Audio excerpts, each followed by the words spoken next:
மக்களை இந்த ஒரு பதிவில் நம்ம என்ன பார்க்க போறோம்னா, நம்ம தலைவர் விஜய் அவர்கள் அஃபிஷியலாக முதலமைச்சர் நாட்காலியில் தலைமைச் செயலகத்தில் போய் உட்காந்துட்டாங்க. அதுக்கப்புறம் தான் அந்த வீடியோ நான் ஷூட் பண்ணுறேன். ரொம்ப ரொம்ப ரொம்ப ரொம்ப அவ்வளோ எமோஷனலாக இருக்குது. நம்ம அத்தனை பேரும் எதுக்கு ஆசைப்பட்டோமோ அது அத்தனையுமே நடந்துருச்சு.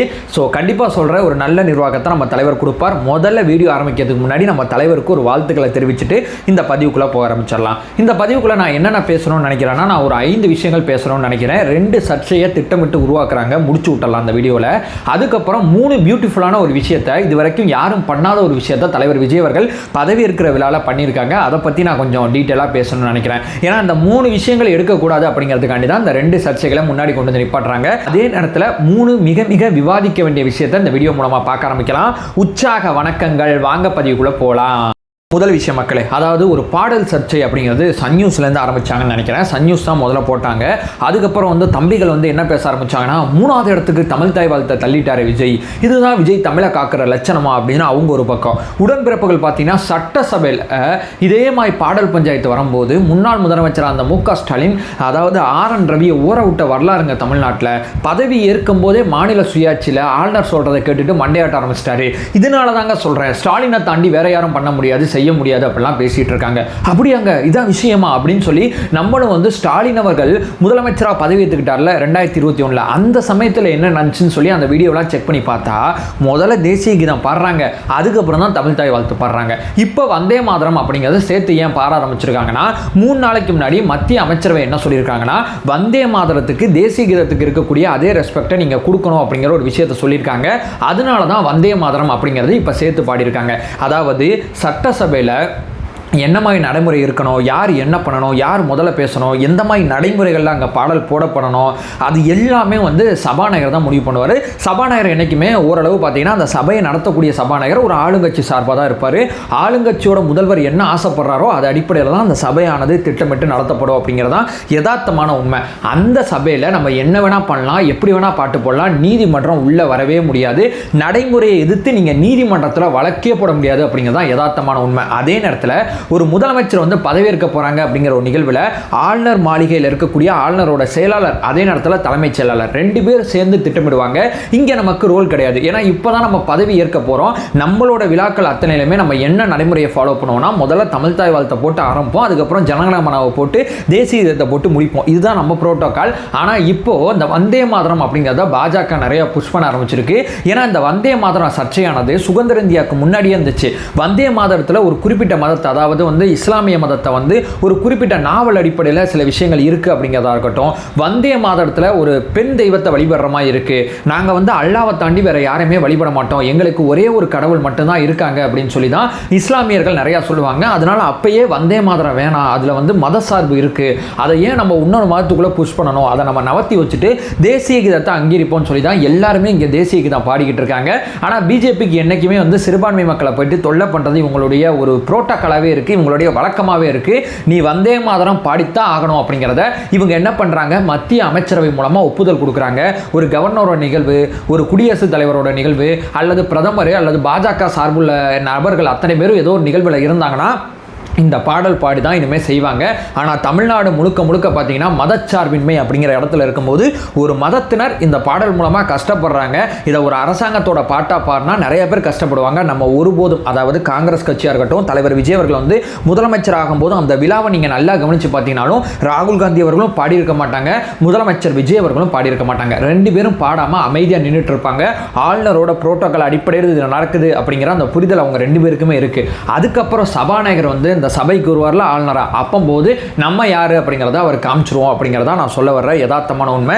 முதலமைச்சர் மு.க. ஸ்டாலின், அதாவது முன்னாள் முதலமைச்சர் மு.க. ஸ்டாலின் அவர்கள் பதவியேற்பு விழாவில் அப்போது இந்த வந்தே மாதரத்துக்கு வந்து மத்திய அரசு வந்து ஒப்புதல் கொடுக்கல. இப்போ ஒப்புதல் கொடுத்ததுனால தேசிய கீதம், வந்தே மாதரம், அதுக்கப்புறம் தமிழ் தாய் வாழ்த்து அப்படிங்கிற மாதிரி ஒரு புரோட்டோகாலை ஃபாலோ பண்ணுறாங்க அப்படிங்கிறது தான் யதார்த்தமான உண்மை.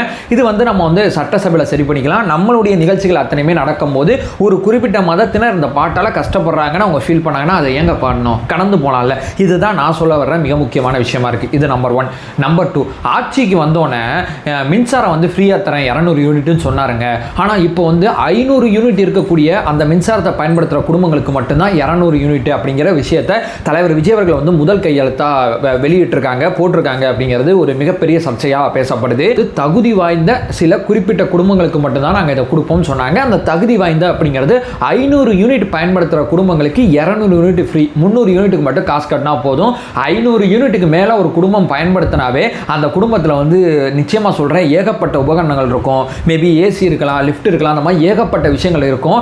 நம்ம ஏழ்மையாக இருக்கக்கூடிய 200 யூனிட், அதாவது 500 யூனிட்டுக்கு உள்ளே இருக்கிற குடும்பங்கள் 200 யூனிட்டை நம்ம வந்து ஏழ்மையில் யார் இருக்காங்களோ அவங்களுக்கு உதவி பண்ணுறதுக்கு தான் தகுதி வாய்ந்த குடும்பங்கள் அப்படிங்கிறத நம்ம தேர்தல் வாக்குறுதியில் கொடுத்தோம். நம்ம சொன்னபடியே எல்லாருக்கும் கிடையாதுங்கிறது எல்லாருக்குமே தெரியும். ஆனால் அந்த உடன்பிறப்புகள் தான் இந்த செய்தியை தவறாக கன்வே பண்ணுறாங்க. எல்லாருக்கும் சொன்னார், இன்றைக்கி பார்த்தீங்கன்னா மாற்றி பேசுகிறார். அவர் என்றைக்குமே எல்லாருக்கும் சொல்லலை.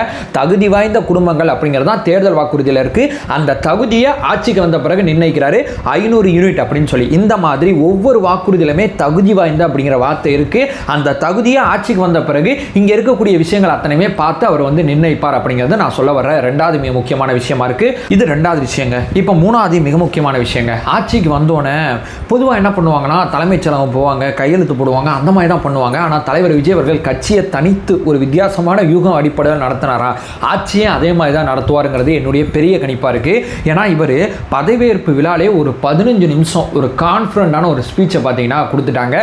அது மட்டும் இல்லாமல் 3 விதமான திட்டங்களுக்கு உடனடியாக அந்த இடத்துல கையெழுத்து போட்டாங்க. நம்ம முன்னாடி பேசின 200 யூனிட் மின்சாரம், அதுக்கப்புறம் பார்த்தீங்கன்னா போதைப் பொருள் தடுப்பு பிரிவு நம்மளோட வாக்குறுதியில் இருக்குது. அதுக்கப்புறம் பெண்களை வந்து பாதுகாக்கிறதுக்கு சிறப்பு படைப்பிரிவு ஒன்று உருவாக்குறது, இதுவும் நம்ம வாக்குறுதியில் இருக்குது. இந்த 3 விஷயத்தை உடனடியாக பதவியேற்ற அந்த மேடையிலே அடுத்த நொடியிலே தலைவர் விஜய் அவர்கள் பார்த்தீங்கன்னா அறிவிச்சிருக்காங்க அப்படிங்கிறது யதார்த்தமான உண்மை. இதுவரைக்கும் யாருமே அங்கே வந்து உரையாடினது கிடையாது. இந்த மாதிரி வந்து தலைமைச் செயலகம் போயிட்டு தான் கையெழுத்து போடுவாங்க. அதனால தான் 4 மணிக்கு கையெழுத்து போடுவாரா, 5 மணிக்கு கையெழுத்து போடுவாரெல்லாம் பேசிக்கிட்டு இருந்தாங்க. அதெல்லாம் கிடையாது. பதவி ஏற்றோன்னே இந்த மக்களுக்கு நல்லது செய்ய தான் நான் வந்திருக்கேன். பதவி ஏற்ற அடுத்த நொடியே அந்த நல்ல ஆரம்பிப்பேன் அப்படிங்கிற விஷயத்தை தலைவர் விஜய் அவர்கள் ரொம்ப தெளிவாக சொல்லிட்டாங்க. அதுக்கப்புறம் தலைவர் விஜய் அவர்கள் பதவி ஏற்கும் போது 3 பேரை உறவு முறை சொல்லி அழைச்சாரு. ஒன்று அண்ணன் ராகுல் காந்தி, அதாவது பிரதர் அப்படின்னு சொன்னாப்ல. அதுக்கப்புறம் நண்பர் பிரவீன் சக்கரவர்த்தி, இவரோட பங்களிப்பு ரொம்ப ரொம்ப அதிகமாக இருக்குது, அதனால தான் நண்பர்னு சொன்னார்.